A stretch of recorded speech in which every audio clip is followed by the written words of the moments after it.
Welcome to Kitchen Basics 101, where I teach you the bare bone basics as if you have never cooked a day in your life from the perspective of a mom. Today, we're gonna make hard-boiled eggs. I guess soft-boiled if that's what you decide, but I don't know why we should call them hard-boiled or soft-boiled because what they really are is steamed. Personally, I think that the best way to hard-boil an egg is to actually steam it. And there's a couple reasons why. The first reason is because the steam is like a more consistent temperature all the way around. And so for me personally, the whites of the eggs stay way more tender, and you don't have to usually worry about that green ring that sometimes gets on eggs when you boil them. You don't have to worry about vinegar in the water or anything like that. You will need something to steam with. Now you could use a colander. This is a steaming basket. You've probably seen maybe an old-fashioned one that's metal on the top with metal feet, right?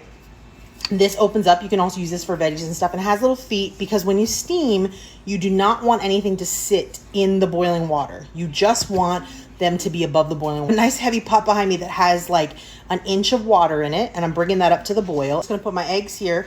Now, a couple of tips about eggs. The reason I steam, it makes them more tender, but it also makes them easier to peel, okay? Now, this is tail end of my last dozen of eggs, and here's what I'm going to tell you. If you're making hard-boiled eggs, always use up the old eggs, not just because you always want to use the old eggs first, but because the older the egg is, the more air is between the membrane, the easier they are to peel. So a lot of these eggs are brand new fresh, but older eggs do work better. So I got my little pile of eggs here. Great to have hard-boiled eggs just in the fridge ready to go for so many things. Egg salad, fantastic as just a healthy little snack to have an egg. I love having, you can make deviled eggs, so many things. Here's my little steamer basket. I've got my water boiling. I'm going to put them in there for about 10 minutes. If you want more of a soft boil or a googie egg so that it's a runny in the middle, like for a ramen or something, I would go more like 7 minutes, 8 minutes, then you're going to get more of a googie egg.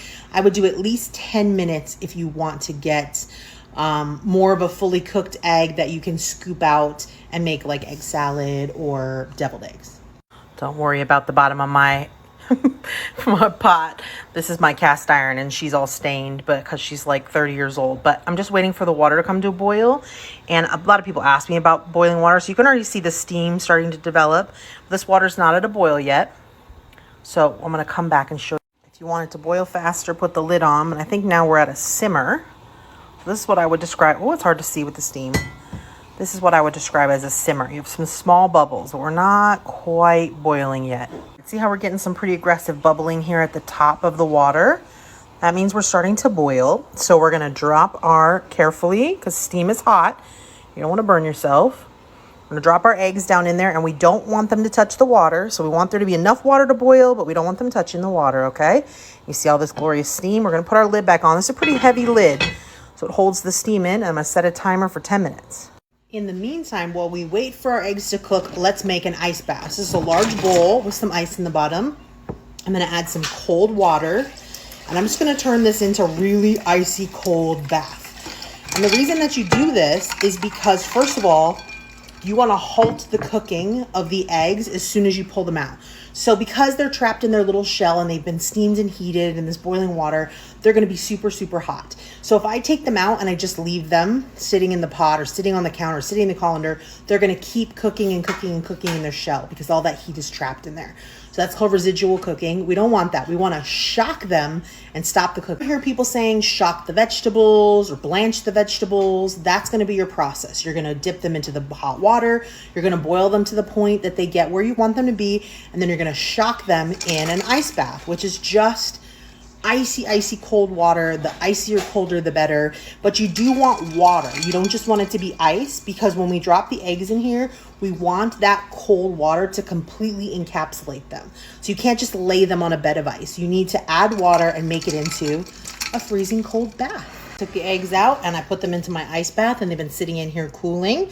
I cooked them for 10 minutes. So if you want them more cooked than I'm going to show you, then do more than 10 minutes. My peeling method is end tap, gentle roll on the counter, and you can hear the shell separating when you gently roll, okay? And then they peel really beautifully when they're steamed, but they peel even better, like I said, if they're old. So These eggs were like brand new. I just bought them yesterday, or today. So they were not old. So if they're older, sometimes the whole thing will come off in one piece, right? But I'm gonna show you. Look at this. Look at that. How beautiful is that? Let's give it a little rinse. Gorgeous, perfect, unmarred.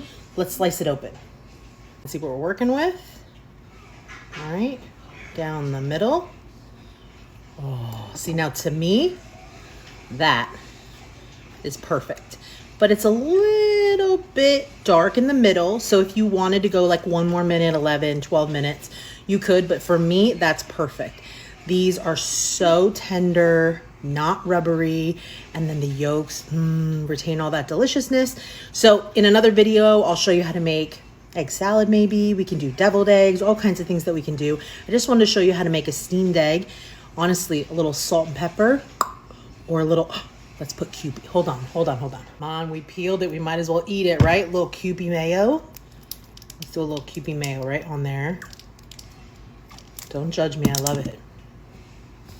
Cheers, bestie.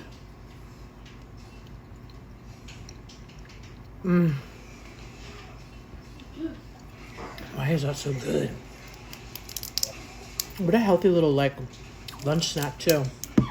Little hard-boiled egg packed with protein. So good. Look at that. Perfect. Yum. I hope that helps. You can store them in the shell in the refrigerator, or you can peel them and store them. If you peel them, they will not last as long in the refrigerator. They will last a really like crazy long time in their fridge if you leave them in the shell. I'm going to peel them just so that they're easy. And I'm going to throw them in a glass container, but you can store them unpeeled like this, or you can store them peeled. Once you peel them, I would say eat them in a couple of days. Here they are in all their peeled glory. Going into a container in the fridge for future eating.